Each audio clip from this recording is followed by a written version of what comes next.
फुले शाहू आंबेडकरांनी आपल्याला क्रांतिकारक शस्त्र दिलीत की ज्याच्या माध्यमातून आपल्याला क्रांती करायची आहे आणि त्यासाठी आपल्याला त्याग करावा लागेल, निर्धन व्हावं लागेल, प्रचंड मेहनत घ्यावी लागेल. हा पहिला मुद्दा त्या कार्यकर्त्याच्या डोक्यात येतो फुले शाहू आंबेडकर वाचल्यानंतर. दुसरा मुद्दा त्याच्या डोक्यात हा येतो पुस्तकं वाचल्यानंतर की समजा ही क्रांतीची शस्त्र फुले शाहू आंबेडकरांनी दिलेली, ही क्रांतीची शस्त्र जर आपण ब्राह्मण मराठ्यांकडे गहाण ठेवली तर आपल्याला खूप फायदा होईल. नगरसेवकचं तिकीट मिळेल, आमदारकीचं तिकीट मिळेल, विधान परिषदचं तिकीट मिळेल, खासदारकीचं तिकीट मिळेल, मंत्रीपद मिळेल. जय ज्योती, जय भीम, जय संविधान, सत्य की जय हो. बहुजन संघटक मला वारंवार वेगवेगळ्या विषयांवर बोलतं करत आहे आणि आज त्यांनी जो विषय मला दिलेला आहे की जरांगे फॅक्टर ओबीसीच्या मुळावर. आता विषयामध्ये जेवढं गांभीर्य आहे, विषयामध्येच त्यांनी अगदी स्पष्टपणे नमूद केलं आहे की एखादी गोष्ट मुळावर येणं म्हणजे तुमचं अस्तित्व नष्ट झाल्यासारखं आहे, जवळजवळ नष्ट व्हायला सुरुवात झालेली आहे, असं त्या मुळावर या शब्दाचा अर्थ होतो.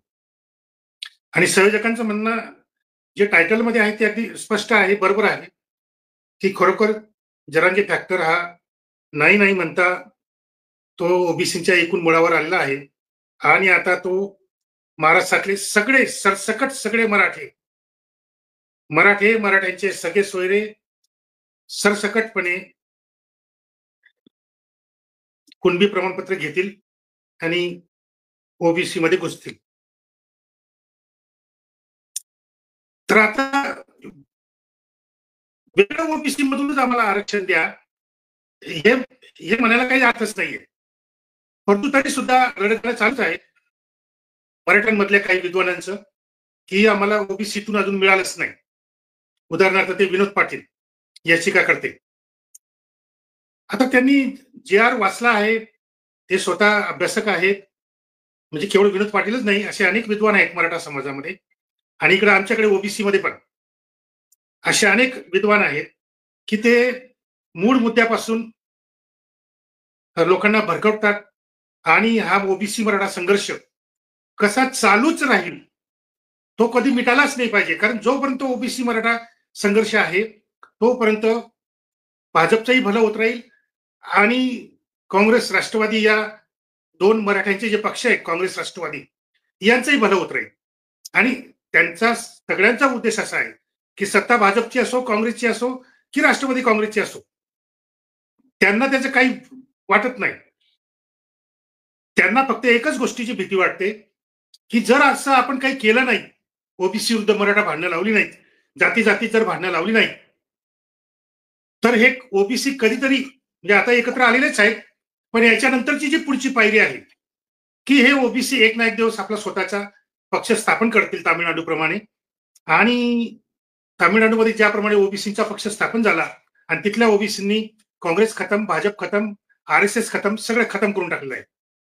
आणि ते सगळे तामिळनाडूमध्ये राहणारे ब्राह्मण हे अत्यंत बहुजनांच्या भीतीखाली वावरतात, ओबीसीच्या भीतीखाली वापरतात आणि पराभूत मानसिकतेमध्ये आहेत ते तामिळनाडूचे ब्राह्मण.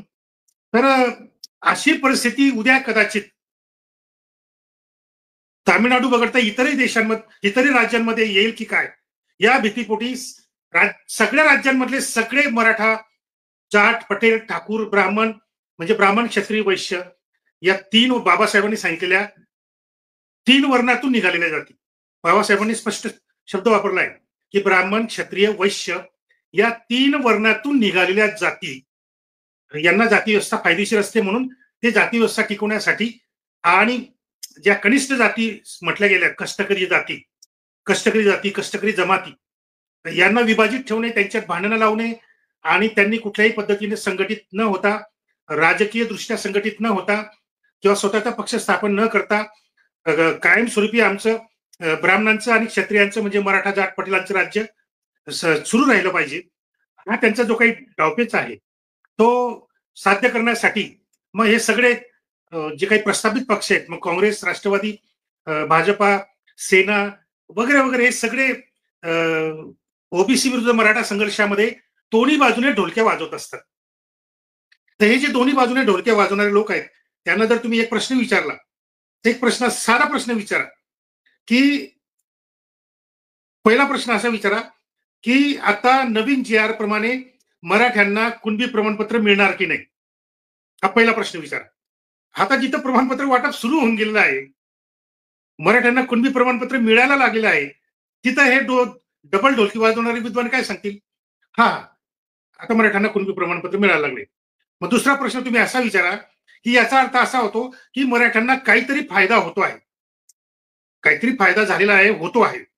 मग तुम्ही ते त्यांनी मान्य केल्यानंतर, मान्य केलं त्यांनी, की ढोलकी वाजवणारे जो लोक आहेत दोन्ही बाजूने, त्यांनी मान्य केलं, की मराठा लोक आता कुणबी प्रमाणपत्र घेतील. मग तुम्ही दुसरा प्रश्न जर विचारला, की मराठ्यांना फायदा झाला की नाही या जी आर मुळे, तर झाला हे त्यांना मान्य करावंच लागेल. मग तिसरा प्रश्न महत्वाचा, शेवटचा पण महत्वाचा प्रश्न असा विचारा, की 50% ची मर्यादा असताना कुठून तरी खोदल्याशिवाय कुठंतरी उंचवटा तयार करता येणार नाही. कोणाचं तरी नुकसान केल्याशिवाय कोणाला तरी फायदा मिळवून देता येणार नाही.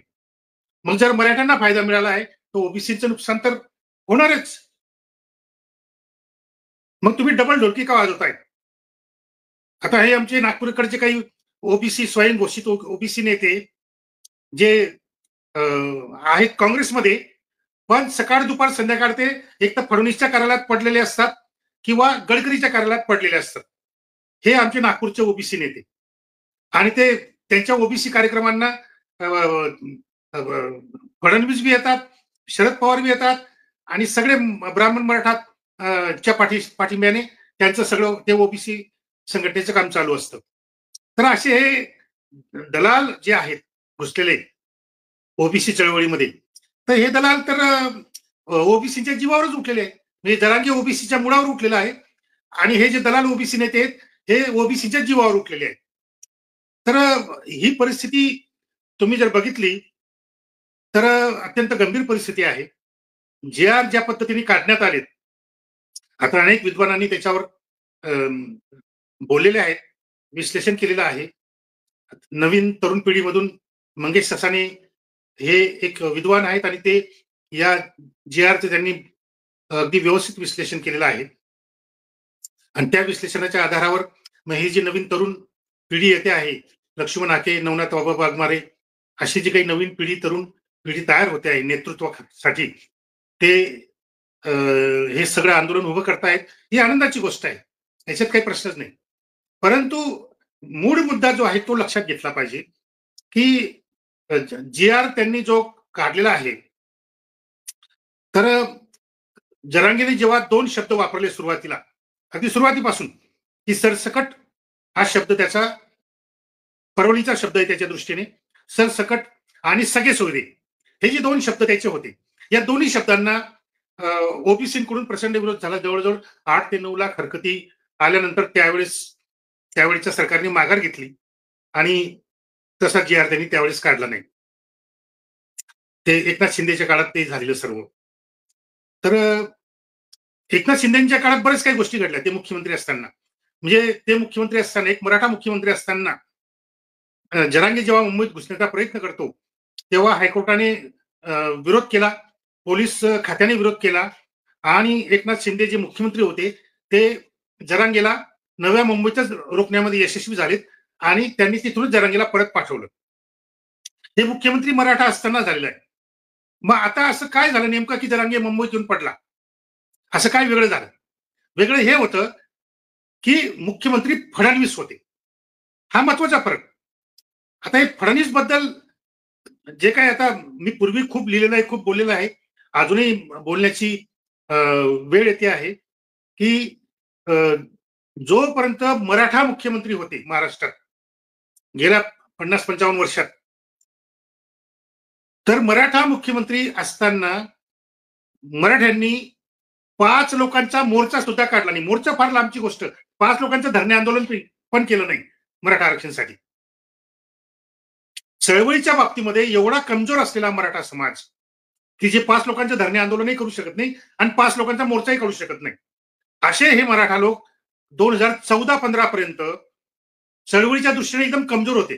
कारण मोर्चा काढायचा तर कुणी काढायचा? दलितांनी काढायचा, ओबीसीनी काढायचा, आदिवासींनी काढायचा. आम्ही मराठ्यांनी का मोर्चा काढायचा? ब्राह्मण तर कधी मोर्चा काढतच नाही, तोही प्रश्न नाही. तर मोर्चा काढण्याची परंपरा फक्त दलित, आदिवासी, ओबीसी यांच्याकडेच होती. पण मराठा समाज कधी धजावला नाही, स्वतःच्या मागण्यांसाठी पण नाही धजावला. 5 लोकांचा मोर्चा नाही काढू शकला. तर असा चळवळीच्या दृष्टीने कमजोर असलेला मराठा समाज हा अचानक 2015 सालापासून लाखांचे मोर्चे कसा काढायला लागला? याचा साधा विचार लोकांनी केला पाहिजे. याचा साधा विचार केला पाहिजे, की काय फरक आहे? हा फरक कशामुळे झाला? काय फरक आहे? फरक हाच आहे, की ब्राह्मण पेशवा मुख्यमंत्री झाला आणि त्यांचं जे धोरण आहे आर-एस-एसचं धोरण, की जाती-जातीत भांडणं लावा आणि राज्य करा. हे आर-एस-एसचं धोरण. त्यामुळे मणिपूरमध्ये जे घडलं ते महाराष्ट्रात हरियाणात त्यांनी ते घडवलं हरियाणामध्ये. त्याचा त्यांना फायदा पण झाला.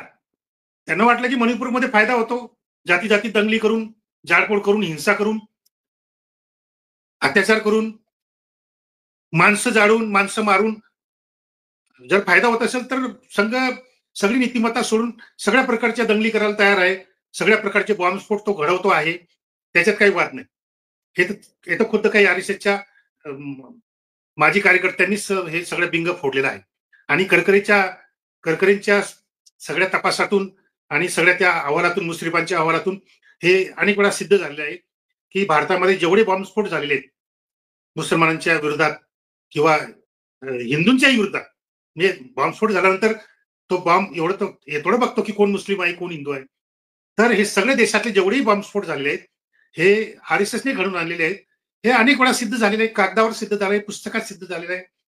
त्यामुळे आर-एस-एसचा जो मुख्य उद्देश असतो, की तो जाती-जातीत भांडणं लावणे, जाळपोळ करून घेणं, हिंसाचार आणि त्यांनी मणिपूरमध्ये यश मिळाल्यानंतर आणि त्याचा फायदा मिळाल्यानंतर हरियाणामध्ये प्रयोग केला. हरियाणामध्ये पण यश मिळालं.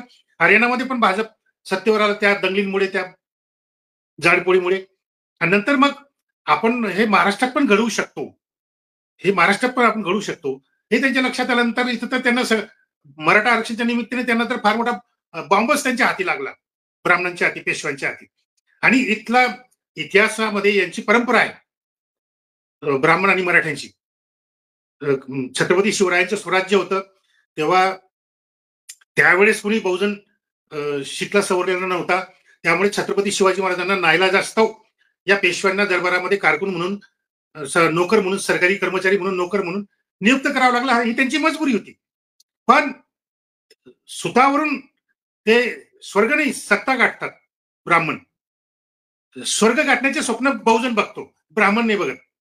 सुतावरून स्वर्ग बघण्याचं स्वप्न जे आहे ते बहुजन बघतो, पण ते सुतावरून सत्ता गाठतात.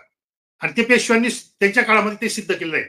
फक्त दरबारामध्ये प्रवेश मिळाला ब्राह्मणाला, की तो सगळी उलटापालट एक ब्राह्मण राज्य बुडवायला कारणीभूत असतो. हे तर इतिहासामध्ये अनेक वेळा वारंवार सिद्ध झालेले आहे. आणि जेव्हा तो राज्य बुडवण्याची प्रक्रिया करत असतो ब्राह्मण, तेव्हा त्याला क्षत्रिय साथ देत असतात. जाट, पटेल, मराठा, ठाकूर हे साथ देत असतात. आणि जेव्हा ब्राह्मणाची सत्ता स्थापन होते, तर लगेच ब्राह्मणांची एक हाती सत्ता स्थापन झाल्याबरोबर तो लगेच फतवे काढतो, की हे जाट, पटेल, मराठा, ठाकूर हे सगळे शूद्र आहेत. हे आमची बरोबरी करू शकत नाही. हे नालायक आहेत. खालच्या जातीचे आहेत, खालच्या पातळीवरचे आहेत. वगैरे वगैरे असे अनेक फतवे ब्राह्मणांनी नंदराजाच्या सत्ता उलथवल्यानंतर नंदांतम क्षत्रिय कुलम असा फतवाच ब्राह्मणांनी काढला. पोथीच लिहिली त्याच्यासाठी, की नंदराजाचा नाश केला आम्ही आणि आता याच्यानंतर कोणी क्षत्रिय उरलेलं नाही. म्हणजे ज्या चंद्रगुप्त मौर्याने ती प्रतिक्रांती केलेली होती चाणक्याच्या नेतृत्वाखाली, ती तो चंद्रगुप्त मौर्य सुद्धा त्या आर्य चाणक्याच्या दृष्टीने शूद्र होता. म्हणजे आर्य चाणक्य जेव्हा दरबारात प्रवेश करायचा, राजाच्या दरबारात, तेव्हा तो चंद्रगुप्त मौर्याला म्हणजे राजाला वृषभ म्हणून संबोधायचा. वृषभ वृषभ म्हणजे बैल, बैल म्हणजे शूद्र. तर हे तसंच पेशव्यांनी पण पेशवाईच्या काळात तेच केलं. पेशवाई स्थापन झाली, एक हाती सत्ता आली आणि सगळे जे काही छत्रपती होते त्यावेळेचे एकेकाला जेलमध्ये टाकलं, जे अक्षरशः जेलमध्ये टाकलं. आणि काही छत्रपतींना तर शिक्षणाची बंदी घातली. उदाहरणार्थ प्रतापसिंग भोसले शिक्षणाची बंदीच घातली. मग त्यांच्या आईने रात्री 12 वाजता गुपचूप छोटी चिमणी लावून प्रतापसिंग भोसलेंना शिक्षण देण्यासाठी एका शिक्षकाची नियुक्ती केली. मग प्रतापसिंग भोसलेने शिक्षण घेतलं. तर हे असं हा इतिहास आहे आणि तो इतिहास आता त्या इतिहासाचं आता पुनर्जीवन होत आहे, पुनरावृत्ती होते. एक हाती महाराष्ट्रामध्ये एक हाती ब्राह्मणांची सत्ता स्थापन झाल्यानंतर तुम्ही बघितलं असेल की ते कोल्हापूरचे राजे म्हणवणारे जे भोसले आहेत, काय त्यांचं नाव संभाजी भोसले, तर ते त्यांना पहिल्यांदा काहीतरी राष्ट्रपती कोट्यातून खासदारकी दिली आणि नंतर ती खासदारकी नंतर गेली पण. लक्षात आलं का? आणि खासदार असलेले ते भोसले राजे, स्वतःला म्हणवणारे राजे खासदार असलेले, यांनी 4 वेळा मोदींची भेट मागितली. 4 वेळा मोदींची भेट मागितली. 4ही वेळा त्यांना मोदीच्या ऑफिसच्या बाहेरून त्यांना परत फिरावं लागलं, पण मोदींची भेट झाली नाही. म्हणजे यातून त्यांना काय दाखवायचं असतं, की तुम्ही शूद्र मराठी आहात, तुमची काय लायकी प्रधानमंत्र्याला भेटण्याची, असा त्याच्यातून तो संदेश जातो. तर आता जे महाराष्ट्रामध्ये आता जे काही दिग्गज मराठा नेते होते, मग नारायण राणे असतील, शरद पवार अभिमानाने सांगतात की मी या महाराष्ट्रामध्ये गेल्या 50-55 वर्षात मी सत्ता असो की नसो, पण महाराष्ट्राचं सगळं नियंत्रण शरद पवार साहेबांच्या हातात 2014 पर्यंत, सत्ता असो की नसो. तर असे शरद पवार दिग्गज मराठा नेते 50 वर्षापासून महाराष्ट्र एक हाती आपल्या नियंत्रणात ठेवत आहेत. ते आज एकदम हतबल झालेले आहेत, एकदम हतबल झालेत. म्हणजे त्यांचा पिंड खरं म्हणजे पुरोगामी आहे पवार साहेबांचं. ते कधी मंदिरात पण जात नाही. एकदा त्यांना मजबूर करण्यात आलं मंदिरात जाण्यासाठी. म्हणजे टीकेचा झोड उठवला, पवार साहेब नास्तिक आहेत, पवार साहेब नास्तिक आहेत, असा टीकेचा झोड उठवल्यानंतर मग एकदा पवार साहेबांनी मंदिरात जाण्याचं नाटक पण केलं. ते नाटक फार विचित्र आहे. म्हणजे मंदिरापर्यंत जायचं आणि पुजारी सांगतो की पवार साहेब तुम्ही मांस मटण मच्छी खाल्ली आहे, तुम्ही आज काही येऊ नका. कारण हे कोणी सांगितलं, खुद्द पवार साहेबांनीच त्या पुरोहितला सांगितलं कानामध्ये की मी आज मटण खाऊन आलोय रात्री, तर मी येऊ शकतो का? तो पुजारी म्हणाले की नाही येऊ शकत, जा परत. झालं. म्हणजे मंदिरापर्यंत गेलो पण दर्शन घ्यायला पुरोगामी या आपल्या पुजाऱ्यांनीच केलं, तर मी काय करू? तर शरद पवार साहेबांचा पिंड आहे पुरोगामी, परंतु आज त्यांना फडणवीसच्या दबावाखाली, RSS संघाच्या दबावाखाली नाईलाज असतो या ओबीसी मराठा संघर्षामध्ये उतरावं लागलं आणि जरांगे नावाचं भूत शरद पवारांना निर्माण करावं लागलं. हे जरांगे नावाचं जे भूत उभं आहे ना राहिलेलं, ओबीसीच्या मानगटीवर बसलेलं, हे शरद पवार साहेबांनी निर्माण केलेलं आहे आणि पवार साहेबांच्या पाठीमागे सगळा RSS संघ आहे. आलं लक्षात? तर ह्या गोष्टी आपल्याला समजल्या पाहिजेत. तर मुख्य मुद्दा असा आहे की ज्या सरसकट शब्दाला आणि ज्या सगळे शब्दाला आमच्याकडचे काही तथाकथित आंबेडकरवाद्यांनी पाठिंबा पण दिला होता, सगळे सोरे शब्दाला वगैरे वगैरे, सरसकट शब्दाला वगैरे वगैरे. आता ते अर्थात ते आमच्या बरोबर आहेत, त्यामुळे आम्ही त्यांचा काही जास्त उल्लेख करत नाही. देर आहे दुरुस्त आहे, आधी बिघडलेले होते आता सुधारले, एवढंच त्याचा अर्थ होतो. पण आजच्या घडीला 9 लाख ओबीसींनी विरोध केल्यानंतरही सगळे सोरे शब्द न वापरता त्याच्याऐवजी पर्यायी शब्द नातेसंबंध आणि कुळातील संबंध हे 2 शब्द वापरले आहेत. आणि पहिल्या GR मध्ये पात्र शब्द होता, तो पात्र शब्दही काढून टाकला. म्हणजे याचा अर्थ कोणी मराठा तुमच्याकडे कुणबी प्रमाणपत्र मागायला त्या कार्यालयात गेला, सरकारी कार्यालयात, की त्यांनी जर सांगितलं की मी मराठा आहे, मला कुणबी प्रमाणपत्र पाहिजे, तो पात्र असो की नसो त्याला तुम्ही कुणबी प्रमाणपत्र दिलीच पाहिजे, असा त्या GRचा साधा सरळ अर्थ होतो. त्यामुळे जरांगेने जे सरसकट आणि सगळे सोरे शब्द सांगितला होता पूर्वी आधी, की जो ओबीसींनी 9 लाख हरकती घेऊन नाकारला होता आणि त्यावेळेच्या सरकारने पण मग ते थंड बस्त्यात ठेवलं. फडणवीस आल्याबरोबर म्हणजे मराठा मुख्यमंत्री एकनाथ शिंदेंनी तो GR नाही आणला जरांगेने सांगितल्यावर, सगळे सोरे आणि नातेसंबंधाचा आणि सरसकट. फडणवीस साहेब मुख्यमंत्री असताना हा GR येतो.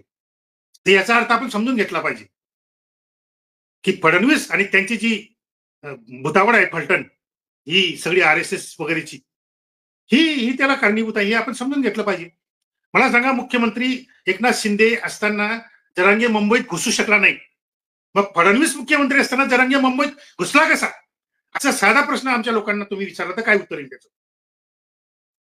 हे तुम्ही केवळ मराठा विरोधी भूमिका घेऊन तुम्हाला चालणार नाही. मराठा हे ब्राह्मणांचे हस्तक आहेत, लक्षात घ्या. ते हस्तक आहेत, त्यांचा विरोध तर केलाच पाहिजे, याच्याबद्दल वादच नाही. पण तुम्ही जर म्हणाल की एका सैतानाला विरोध करण्यासाठी आम्ही दुसरा सैतान आमच्या मानगुटीवर बसवून घेऊ, ही आता परिस्थिती राहिलेली नाही. ते राजकारणात चालतं की कोणी कोणाचा दोस्त नसतो, कोणी कोणाचा शत्रू नसतो. ते राजकारणात चालतं. सामाजिक चळवळीमध्ये हे अजिबात चालणार नाही. सामाजिक चळवळीत तुम्हाला स्पष्टपणे लोकांना सांगावं लागतं की हा आमचा शत्रू नंबर 1 आहे आणि हा त्याचा हस्तक असलेला हा आमचा शत्रू नंबर 2 आहे. हे सांगावं लागतं. पण हे सांगितलं गेलं नाही कधी ओबीसी नेत्यांकडून. त्यामुळे होतं काय की एकदा काँग्रेस राष्ट्रवादीची सत्ता आणि त्याच्यानंतर लगेच भाजपची सत्ता. भाजपची सत्ता नंतर पुन्हा काँग्रेसची सत्ता, काँग्रेसची सत्ता पुन्हा भाजप. अरे हा धंदा किती दिवस करत बसणार तुम्ही? आणि किती दिवस तुम्ही ओबीसीना मूर्ख बनवत राहणार? हा साधा सरळ प्रश्न ओबीसी नेत्यांना विचारला पाहिजे. याच्यातून तुम्हाला काय दिसतं? काय दिसतं मला सांगा, की हे 2014 पासून हे नाटक सुरू झालं. फडणवीस मुख्यमंत्री झाल्यानंतर आणि केंद्रामध्ये भाजपचं सरकार आल्यानंतर हे नाटक सुरू झालं. केंद्रामध्ये भाजपचं सरकार म्हणजे आरएसएसचं सरकार आहे. संघ भाजप असं असं ते सरकार आहे. आता त्याच्यामध्ये दरार वाढत चालली आहे. संघ विरुद्ध मोदी, आरएसएस विरुद्ध मोदी, भागवत विरुद्ध मोदी हे आता तिथेही नाटक सुरू झालेलं आहे आणि ते एक ना एक दिवस ती नाव फुटणार आहे. पण आपले जे काही मूर्ख ओबीसी लोक आहेत किंवा मूर्ख पुरोगामी लोक आहेत, यांना या फुटीचाही अर्थ समजत नाही आणि त्या फुटीचा काय फायदा घेतला पाहिजे तेही समजत नाही. बरं, हा काही पहिल्यांदाच अनुभव नाही, याच्यापूर्वी पण अनुभव आलेला आहे. काँग्रेसमध्ये जेव्हा फूट पडली काँग्रेसमध्ये जेव्हा फूट पडली, तेव्हा म्हणजे 1967 साली काँग्रेसमध्ये मोठी फूट पडली. संघटना काँग्रेस आणि इंडिकेट काँग्रेस, सिंडिकेट आणि इंडिकेट. तर त्यावेळचे जे कोणी नेते होते, पुरोगामी नेते, समाजवादी नेते, मग त्याच्यामध्ये कर्पूरी ठाकूर असतील किंवा आणखी इतर सुरुवातीच्या प्राथमिक स्वरूपामध्ये राम नरेश यादव, कर्पूरी ठाकूर, आर एल चंदापुरी, बिहारचे फार मोठे ओबीसी नेते, त्यावेळेचे करुणानिधी वगैरे हे सगळे जे काही नेते होते यांनी त्या काँग्रेसमधल्या फुटीचा फायदा घेतला. व्हीपी सिंगला स्वीकारलं, व्हीपी सिंगला नेता बनवलं, निवडणूक लढवली, सरकार आलं जनता पक्षाचं. व्हीपी सिंग नाही, म्हणजे मोरारजी देसाई, सिंडिकेट काँग्रेसचा फुटून बाहेर पडलेला मोरारजी देसाईला त्यांनी आणीबाणीच्या नंतर स्वीकारलं. जनता पक्ष स्थापन झाला, जनता पक्षाची सत्ता आली आणि मग ओबीसी नेत्यांनी, पुरोगामी नेत्यांनी मोरारजी देसाईवर दबाव आणला, कालेलकर आयोग लागू करा म्हणून. कारण निवडणूक जाहीरनाम्यामध्येच ओबीसी नेत्यांचा एवढा दबाव होता निवडणुकीच्या आधीपासून की निवडणूक जाहीरनाम्यामध्ये त्यांना कालेलकर आयोगाची अंमलबजावणी हा जो काही म्हणजे कलम होता जाहीरनाम्यामधला, हा पहिल्या, दुसऱ्या, तिसऱ्या क्रमांकावर ठेवावा लागला ओबीसी नेत्यांच्या दबावामुळे जनता पक्षाला निवडणुकीच्या आधीच. आणि निवडणूक जिंकल्यानंतर सत्तेत आल्यानंतर सगळ्यांनी मोरारजी देसाईवर दबाव आणला, सगळ्या ओबीसी नेत्यांनी त्यावेळच्या. आणि मोरारजी देसाईला पळवाट त्याच्यातून काढावे लागले. कारण जर कालेलकर आयोग लागू केला तर जनसंघ आपलं सरकार पाडेल आणि कालेलकर आयोग जर नाही लागू केला तर मग हे ओबीसी नेते आपलं सरकार पाडतील. असं जेव्हा मोरारजी देसाई समोर प्रश्न आला त्यावेळेस त्यांनी पळवाट काढली की हा कालेलकर आयोग जुना झालेला आहे, आता मी नवीन मंडळ आयोग नियुक्त करतो. म्हणजे आजचं मरण त्यांनी उद्यावर ढकललं. म्हणजे 78चं मरण त्यांनी 80वर ढकललं असं समजा. मग नंतर मंडळ आयोग आला तर कालेलकर आयोगापेक्षा मंडळ आयोग जास्त क्रांतिकारक होता, सामाजिक आणि सांस्कृतिक आणि राजकीय दृष्ट्या आणि आर्थिक दृष्ट्या सुद्धा तो जास्त क्रांतिकारक होता. तर असा क्रांतिकारक मंडळ आयोग कशामुळे आला? कारण त्यावेळच्या पुरोगामी नेत्यांनी, समाजवादी नेत्यांनी, ओबीसी नेत्यांनी, दलित आदिवासी नेत्यांनी, त्यावेळच्या नेत्यांनी काँग्रेसमधल्या फुटीचा फायदा घेतला, आणीबाणीच्या विरोधातला असंतोषाचा फायदा घेतला आणि कालेलकर आयोगापेक्षाही जास्त क्रांतिकारक मंडळ आयोग त्याच्यातून आपल्याला मिळाला. त्यानंतर दुसऱ्यांदा काँग्रेसमध्ये फूट पडली, व्हीपी सिंग बाहेर पडले आणि मग या व्हीपी सिंगांना स्वीकारलं त्यावेळेच्या सगळ्या पुरोगामी ओबीसी नेत्यांनी, पुरोगामी नेत्यांनी, दलित नेत्यांनी, आदिवासी नेत्यांनी आणि सगळ्यांनी व्हीपी सिंगला नेता बनवलं. जनता दल स्थापन झाला, निवडणुका झाल्या, निवडणुकीत सरकार आलं जनता दलाचं, व्हीपी सिंग प्रधानमंत्री झाले आणि सगळ्या ओबीसी नेत्यांनी दबाव आणून व्हीपी सिंगांना भाग पाडलं की मंडळ आयोग लागू केलाच पाहिजे.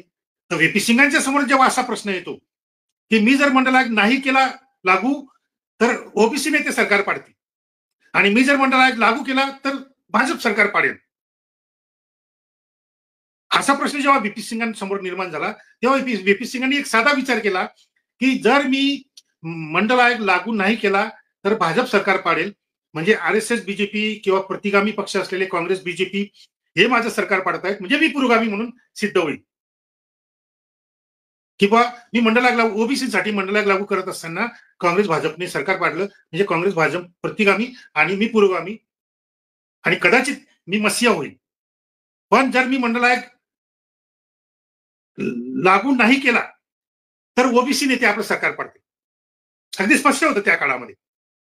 केपीसीनी मंडल आयोग लागू केला त्यावेळेस केवळ आणि केवळ ओबीसी नेत्यांच्या दबावामुळे, दुसरं कोणीच नाही, फक्त ओबीसी नेते लालू, मुलायम आणि बाकीचे जे काही आहेत सगळे, करुणानिधी पासून सगळे, ते सगळ्या नेत्यांनी दबाव आणून मग तो मंडल आयोग लागू करून घेतला आणि फायदा झाला ओबीसींचा, दलित आदिवासींचा पण फायदा झाला. व्हीपी सिंग आल्यानंतर ज्या बाबासाहेबांनी संविधान लिहिलं आणि बाबासाहेबांच्या ज्या संविधानावर पार्लमेंट उभं होतं, त्या पार्लमेंटमध्ये बाबासाहेबांचा फोटोच नव्हता 1989 88-89 पर्यंत. तर व्हीपी सिंगचं सरकार आल्यानंतर बाबासाहेब आंबेडकरांचा फोटो संसदेत लागला. ते अॅट्रॉसिटी ऍक्ट अजून कडक झाला व्हीपी सिंगांमुळे. तर हा फायदा असतो. तुम्ही प्रस्थापित पक्षाच्या फुटीचा तुम्ही फायदा घेतलाच पाहिजे. आज आरएसएस आणि मोदीमध्ये जर फूट पडली असेल तर त्या फुटीचा तुम्ही फायदा घेतला पाहिजे.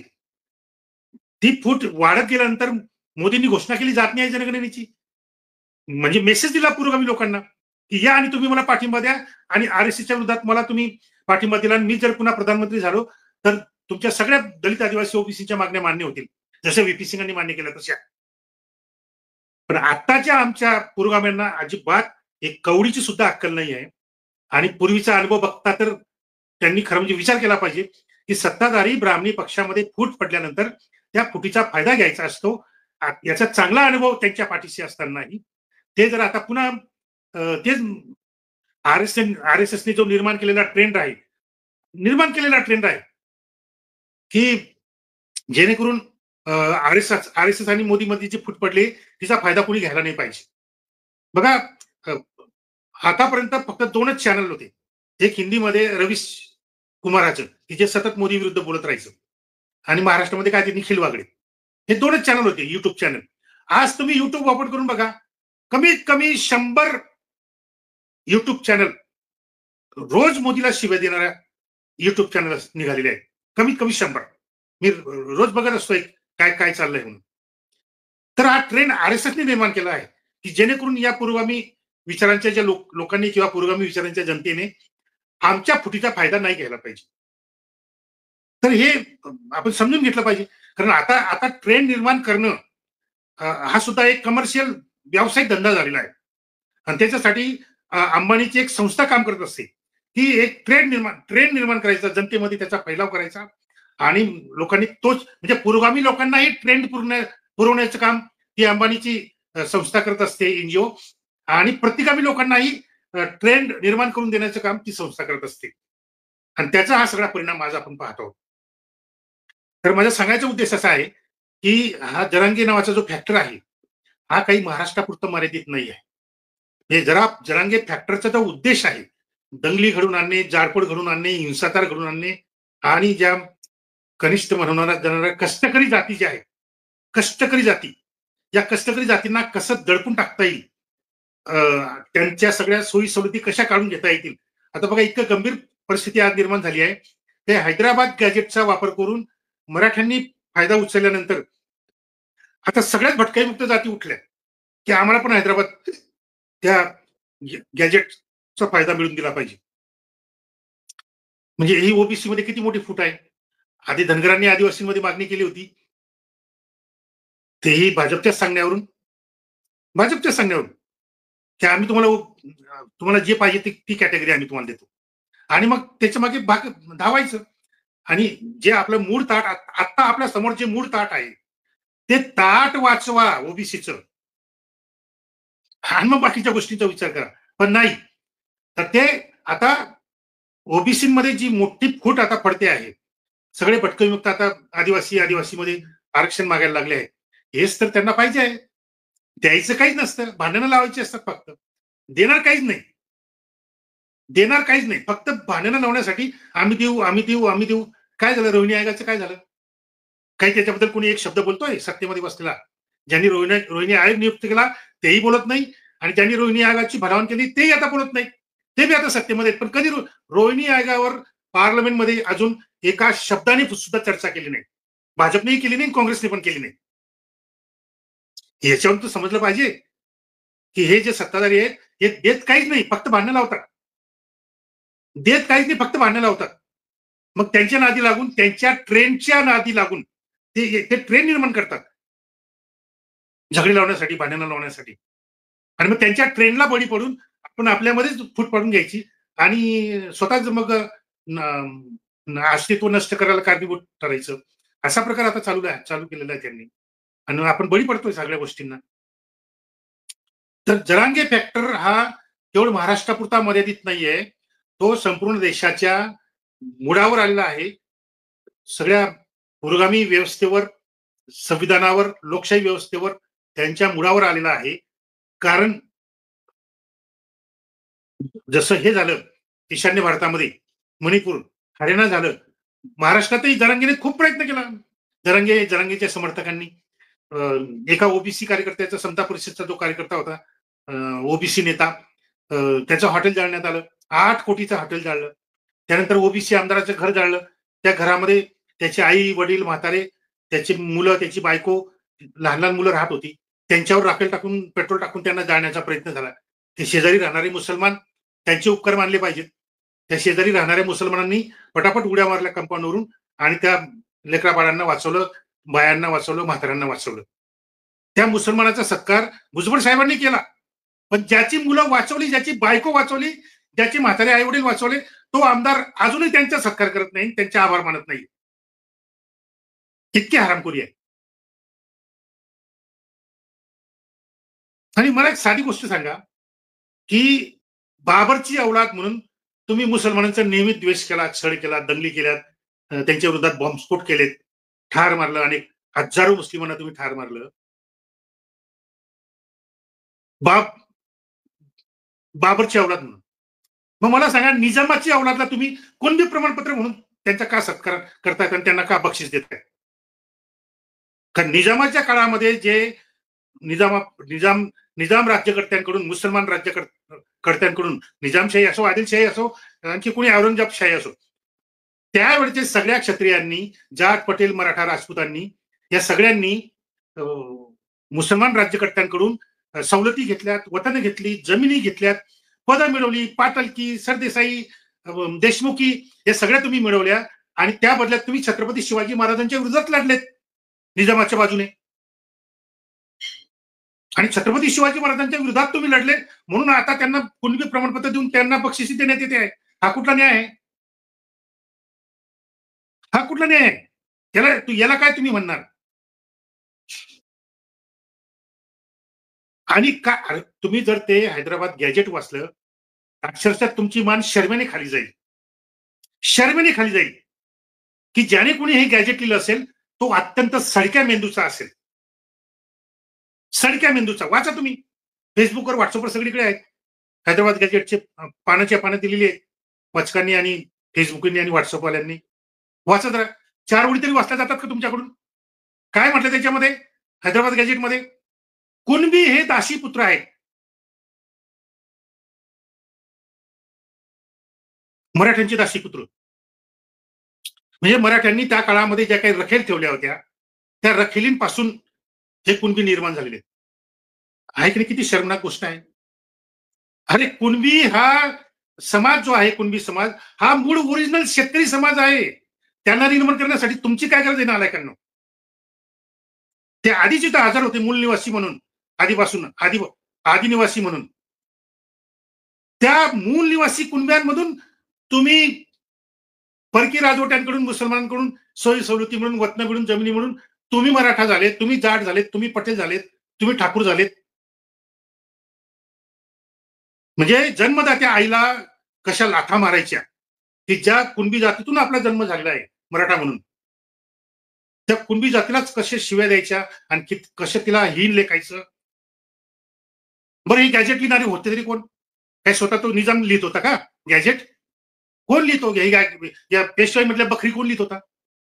दरबारामधले जे काही कारकून आहेत, कामगार आहेत किंवा कोणी पदावर आहेत, कोण होते हे पदावर आणि कोण होते त्यावेळेचे कर्मचारी निजामांचे? हे सगळे ब्राह्मण आणि मराठाच होते. हे बकरी लिहिणारे ब्राह्मण मराठा होते की ज्याच्यामध्ये त्यांनी प्रचंड बदनामी केली आहे सगळ्या जातींची, आणि सगळ्या जातींना कसं बंधनात ठेवलं पाहिजे, त्यांच्यावर कसा अन्याय अत्याचार केला पाहिजे, त्यांना कसं निर्धन ठेवलं पाहिजे, हे सगळं बखरीमध्ये लिहिणारे कोण होते? काही कुणबी होते का, तेली होते का, माळी होते? आणि असतील तर ते कशाला आपल्या स्वतःच्या जातीच्या बद्दल लिहितील? तर हे बखरी लिहिणारे सगळे सळक्या मेंदूचे ब्राह्मण क्षत्रियच होते. त्यांनी ज्या सगळ्या कष्टकरी जातींच्या बद्दल अपमानास्पद, रखेलींची अवलाद, दासीपुत्र वगैरे वगैरे असे शब्द त्या हैदराबादच्या गॅजेटमध्ये वापरलेले आहेत. तर जाणीवपूर्वक कष्टकरी जातींना, ज्या जाती कष्टकरी आहेत, मग कुणबी असो, तेली माळी असो, नावी धोबी असो, चांबार असो, कुणी असो, महाराष्ट्र कुणी असो, त्यावेळेस कष्टकरी जातींना व कष्टकरी जमातींना पराभूत मानसिकतेत ढकलायचं, हीन मानसिकतेत ढकलायचं,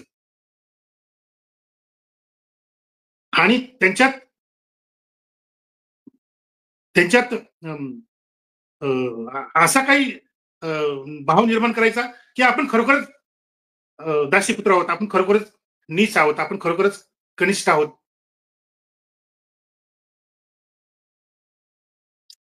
अशी भावना निर्माण करण्यासाठी त्या काळामध्ये अशा प्रकारची साहित्य निर्मिती झाली. मनुस्मृती, पोथ्या, पुराण, हे गॅजेट, ह्या बखरी केवळ या एका उद्देशासाठी निर्माण झाल्या, की कष्टकरी जाती जमातींना हीन लेखणं, त्यांना पराभूत मानसिकतेत ढकलणं. तर हे आपण समजून घेतलं पाहिजे. जरांगीच्या निमित्ताने हे सगळं बाहेर येत आहे, आणि आता तर खुल्लम खुल्लाच आहे सगळं. तुम्ही आमचं काय वाकडं करून घेणार? आमचं सगळं सरसकट चाललंय. आमचे सगळे सगळे सोरे वगैरे सगळं चाललंय व्यवस्थित. कुणबी प्रमाणपत्र मिळतायत. पण ओबीसी जे नेते आहेत, ओबीसी जे विद्वान आहेत किंवा दलित विद्वान आहेत, आदिवासीमध्ये पण काही चांगले विद्वान आहेत. त्यांनी हा तो विचार केला पाहिजे ना, की तुम्ही किती दिवस हे सगळे नाटकं करत राहणार? म्हणजे ब्राह्मण पेशवा मुख्यमंत्र्याने जे आर काढायचा, मराठ्यांना 18%, मराठ्यांना 20% आरक्षण. ते गायकवाड आयोगाचं हे करून, नाटक करून. ज्या गायकवाड आयोगाला सुप्रीम कोर्टाने फ्रॉड आयोग म्हणून स्पष्ट शब्दात लिहिलेलं आहे. फ्रॉड आयोग, गायकवाड आयोग. आणि त्याच्या आधारावर दिलेलं जे मराठा आरक्षण ते रद्द केले सुप्रीम कोर्टाने, फ्रॉड म्हणून. पण तो केव्हा रद्द झाला?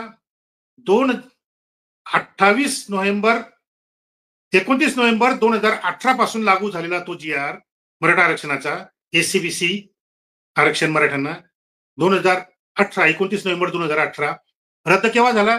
5 मे 2021. म्हणजे 18, 19, 20, 21, 4 वर्ष. 4 वर्षामध्ये एसीबीसीच्या नावाखाली ओबीसी प्रमाणपत्राच्या माध्यमातून त्यावेळेस मराठ्यांनी ज्या नोकऱ्या मिळवल्या, जे फायदे मिळवले, ते तुम्ही काढून घेतले का? ज्यांना एसीबीसी म्हणून नोकरी मिळाली त्यांची नोकरी काढून घेतली का? त्या जागेवर ओबीसीची नियुक्ती केली का? नाही केली. हजारो ओबीसींच्या करिअरची कत्तल झाली.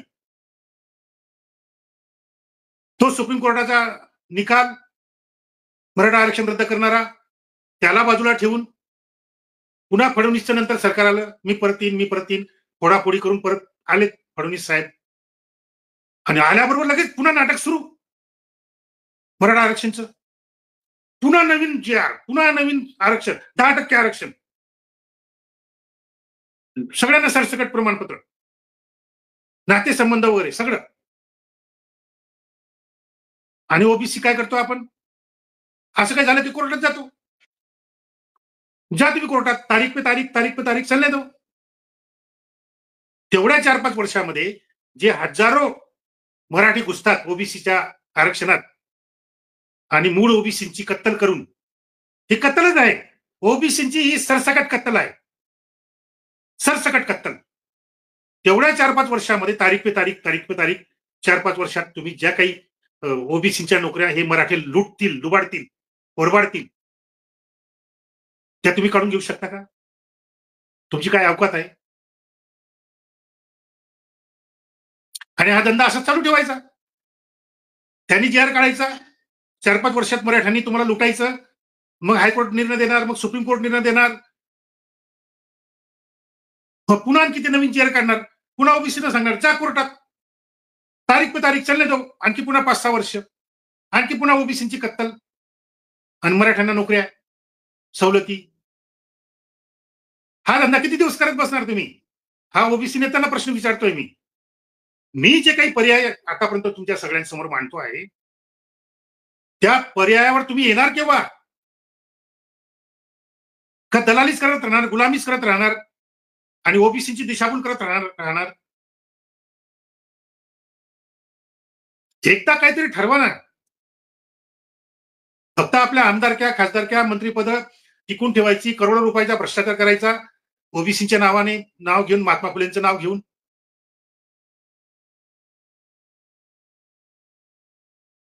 आणि ओबीसीना गोळा करायचं, हे करायचं, ते करायचं, त्याचा फायदा सगळ्या त्या भाजपला, सगळ्या त्या काँग्रेसला, राष्ट्रवादीला. एकदा काँग्रेस राष्ट्रवादीला फायदा होतो, एकदा भाजपला फायदा होतो ओबीसी जागृतीचा. तर ओबीसी नेते हा धंदा किती दिवस करणार? ओबीसीना मूर्ख बनवत राहायचं आणि कोर्ट कचेऱ्यांचं नाटक, मोठ्या लाखा लाखांच्या सभा घेऊन किती दिवस तुम्ही ओबीसीना दमवणार आहे? या सभेला, या सभेला. काहीतरी याच्यावर सांग. मी अनेक वेळा सांगितलेले पर्याय की हे पर्याय स्वीकारा तुम्ही. पण नाही, ती हिंमतच नाही यांच्याकडे.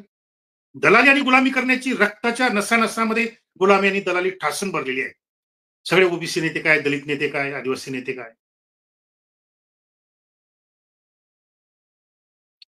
त्यामुळे मला अनेक लोकांनी प्रश्न विचारलेत या काळामध्ये, जरांगीच्या आंदोलनाच्या काळामध्ये. ओबीसीनी मला फोन करून विचारलं, की तुम्ही काहीच बोलत नाही आहात. तुम्ही काहीच सांगत नाही आहात, लिहित नाही आहात. मी लिहिणंही बंद केलं होतं. काय लिहिणार काय? म्हणजे हेच लिहिण्याचा धंदा करायचा का? की या जी-आरमध्ये असं म्हटलंय, त्या जी-आरमध्ये असं म्हटलंय, कोर्टात गेलं तर असं होईल, कोर्टात गेलं तसं होईल. हेच लिहिण्याचा धंदा करत बसायचं का? म्हणून मी जरांगीच्या आंदोलनाच्या काळात फारसं काही बोललो नाही. पण लोकांनी फोन करून विचारलं, की "का तुम्ही बोलत नाही? का लिहित नाही? का तुम्ही बाहेर पडले नाहीत?" तर मी त्यांना सांगितलं, की काही उपयोग नाही. म्हणजे आता जे काही काँग्रेस, बीजेपी, राष्ट्रवादी काँग्रेस, शिवसेना हे जे काही ट्रेंड चालवतात, त्या ट्रेंडला जर तुम्ही ओबीसी सगळे जर बळी पडत असाल, ओबीसी नेते, ओबीसी विद्वान, ओबीसी कार्यकर्ते, तर काय उपयोग आहे माझा लिहिण्याचा आणि मग काय उपयोग आहे माझ्या बोलण्याचा?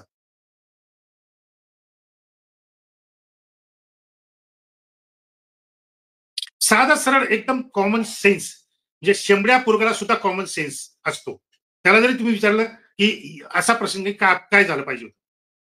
म्हणजे मराठा आरक्षणाच्या बद्दलचा कोणताही निर्णय असो, तो निर्णय ओबीसीशी डायरेक्ट संबंधित असतो. कारण ओबीसी मध्ये त्यांना यायचं असतं किंवा ओबीसी मधून त्यांना आरक्षण पाहिजे असतं किंवा ओबीसी कुणबी प्रमाणपत्र म्हणून त्यांना पाहिजे असतं. म्हणजे मराठा आरक्षणाचा कुठलाही विषय असो, तो डायरेक्टली ओबीसीशी संबंधित असतो. मग एखाद्या निर्णयाचा परिणाम ओबीसीवर काय होणार आहे? मराठ्यांना काहीतरी देताना ओबीसीचं काहीतरी नुकसान होईल किंवा त्यांच्यावर काहीतरी परिणाम होईल. मग तो निर्णय घेताना मराठा मंत्र्यांची उपसमिती नेमली. त्याच वेळेस तुम्ही ओबीसी मंत्र्यांची उपसमिती का नेमली नाही? आणि दोघं उपसमिती, मराठा मंत्र्यांची उपसमिती आणि ओबीसी मंत्र्यांची उपसमिती, दोघांनी एकत्र येऊन मग निर्णय घेतला, मग जी-आर काढला असता तर. ही खरी लोकशाही पद्धत आहे. ही खरी लोकशाही पद्धत आहे.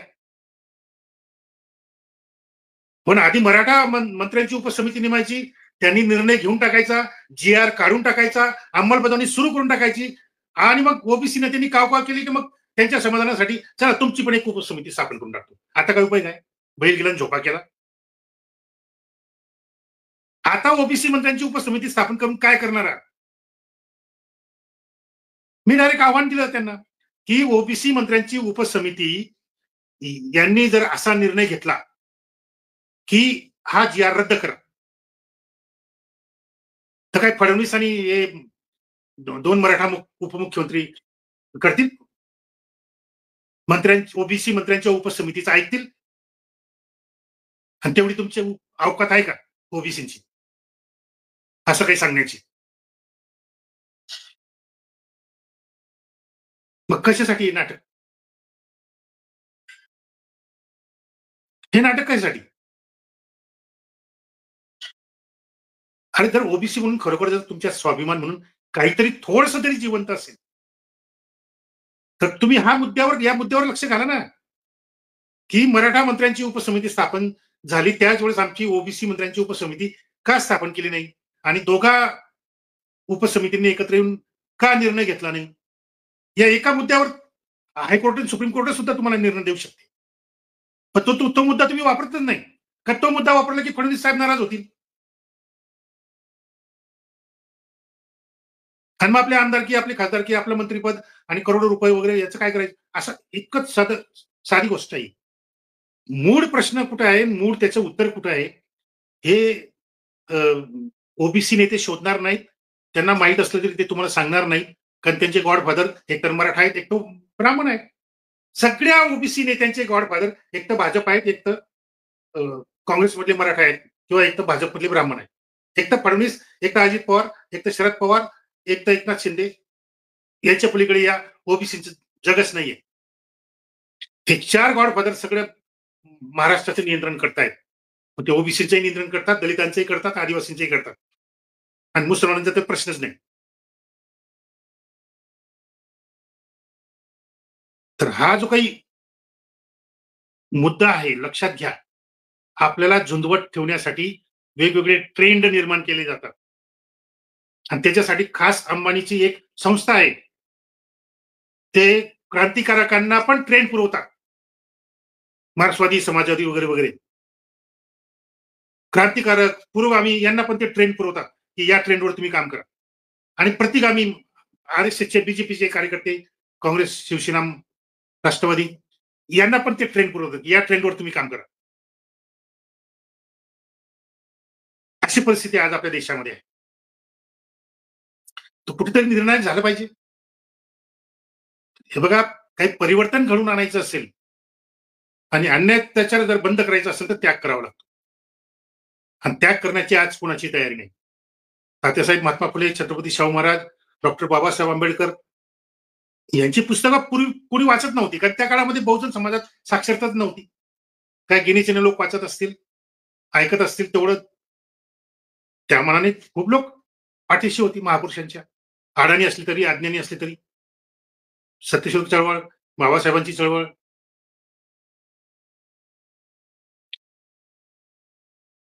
आज तर या सगळ्या महापुरुषांच्या पुस्तकांची विक्रमी छपाई होते. रेकॉर्ड ब्रेक छपाई, रेकॉर्ड ब्रेक विक्री. चैत्यभूमीवर तिकडे दसऱ्याच्या दिवशी तिकडे नागपूरमध्ये दीक्षाभूमीवर विक्रमी छपाई, विक्रमी विक्री. फुले शाहू आंबेडकर. ही पुस्तकं जातात कुठं? कुठं जातात कुठं पुस्तकं ही? सगळी कुठेही जात असेल पण डोक्यात नाही जात एवढं निश्चित. जर ती डोक्यात गेली असती तर आज वेगळं काहीतरी घडताना दिसलं असतं. पुस्तकं वाचल्यानंतर तुम्ही सगळ्या पुस्तकं वाचतात, वाचत नाही असं माझं म्हणणं नाही. पुस्तकं वाचल्यानंतर 2 गोष्टी पुढे येतात वाचकाच्या 2 गोष्टी पुढे लक्षात येतात. पहिली गोष्ट ही लक्षात येते, की फुले शाहू आंबेडकरांचं साहित्य वाचल्यानंतर त्या साहित्यातून काही शस्त्र मिळतात. शस्त्र परिवर्तन घडवून आणण्यासाठी, क्रांती घडवून आणण्यासाठी. ती शस्त्र वापरून जर क्रांती करायची असेल, परिवर्तन करायचं असेल, तर त्याग करावा लागतो. प्रसंगी आपल्याला निर्धन पण व्हावं लागतं. क्रांती करण्यासाठी तुम्हाला काही कोणी अनुदान देणार नाही किंवा कर्ज देणार नाही प्रस्थापित. त्यामुळे स्वतःच्या खर्चाने हे सगळं करावं लागतं प्रामाणिक कार्यकर्त्याला. ज्याला गॉड फादर नाही तो खरा प्रामाणिक कार्यकर्ता. पण ज्याला गॉड फादर आहे त्याला काहीच कमी नाही. त्याला सगळं काही मिळतं. तर फुले शाहू आंबेडकरांनी दिलेली शस्त्र वापरून जर क्रांती करायची असेल, परिवर्तन करायचं असेल, तर त्याग करावा लागतो. प्रसंगी निर्धन व्हावं लागतं. हा पहिला मुद्दा कार्यकर्त्याच्या डोक्यात येतो. दुसरा मुद्दा कार्यकर्त्याच्या डोक्यात कोणता येतो? अपवाद आहेत काही, पण मी 99% सांगतो, की 99% जो कार्यकर्ता असतो, जो वाचतो फुले शाहू आंबेडकर, त्याच्या डोक्यात पहिला मुद्दा येतो, की फुले शाहू आंबेडकरांनी आपल्याला क्रांतिकारक शस्त्र दिली की ज्याच्या माध्यमातून आपल्याला क्रांती करायची आहे आणि त्यासाठी आपल्याला त्याग करावा लागेल, निर्धन व्हावं लागेल, प्रचंड मेहनत घ्यावी लागेल. हा पहिला मुद्दा त्या कार्यकर्त्याच्या डोक्यात येतो फुले शाहू आंबेडकर वाचल्यानंतर. दुसरा मुद्दा त्याच्या डोक्यात हा येतो पुस्तकं वाचल्यानंतर, की समजा ही क्रांतीची शस्त्र फुले शाहू आंबेडकरांनी दिलेली, ही क्रांतीची शस्त्र जर आपण ब्राह्मण मराठ्यांकडे गहाण ठेवली,